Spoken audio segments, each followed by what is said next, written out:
You say a criminal used to be a criminal. What does the caste, the faith of a perpetrator have to do with anything? And I agree with you. Yet you personally have asked India to decide whether Bilkis is a woman or a Muslim. In other words, you are saying that the perpetrator's faith or caste should be irrelevant, but the victim/survivors is not. Why have you framed this conversation through the prism of religion? Because in the week after the scandal with Bilkis has been the murder of a teenage girl, school-going girl in Jharkhand, has been the horrific story of a BJP Mahila wing woman torturing her domestic help, Sunita. Right. Why then frame Bilkis and the remission through the prism of religion?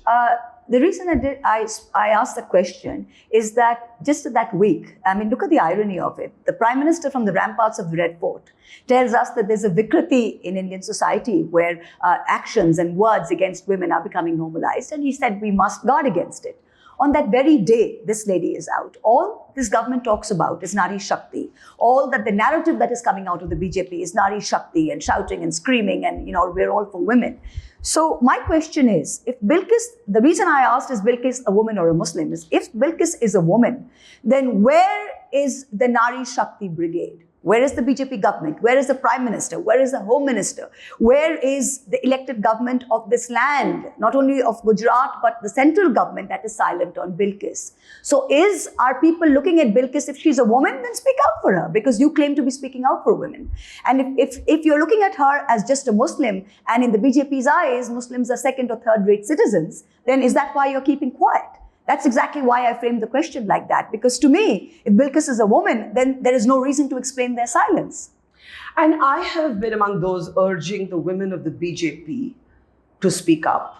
This is a cabinet with some very powerful women. I remember personally feeling quite thrilled when Nirmala Sitharaman, as defense minister, was presiding over a meeting with the 3 military chiefs. It was a moment for all of us as women. But when some of these women, in fact, I can count 2, Khushbu Sundar, Lalita Kumara Mangalam in the BJP, one man, Devendra Fadnavis, who objected to the felicitation and the garlanding of these men, do speak. You were scathing. You said this Nari Brigade of the BJP and their sort of carefully constructed tears, this is too late. You thought it was drama. Is this not contradictory? We want women of all parties to speak. We want women in the BJP to speak. When they speak, you attack.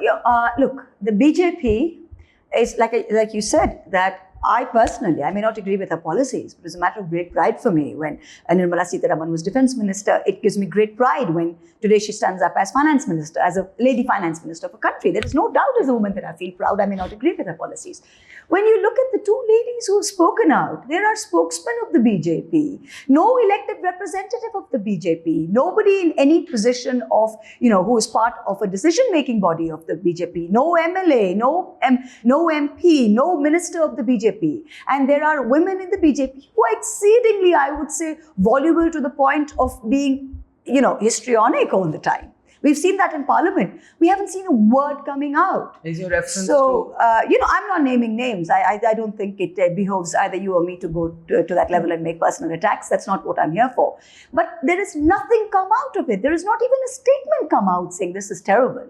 And I think, to come on television, and that's fine. Anyone can feel emotionally whatever, but it's irrelevant, because if you see what the mainstream narrative, the mainstream female narrative that has come out of the BJP, it has been complete silence.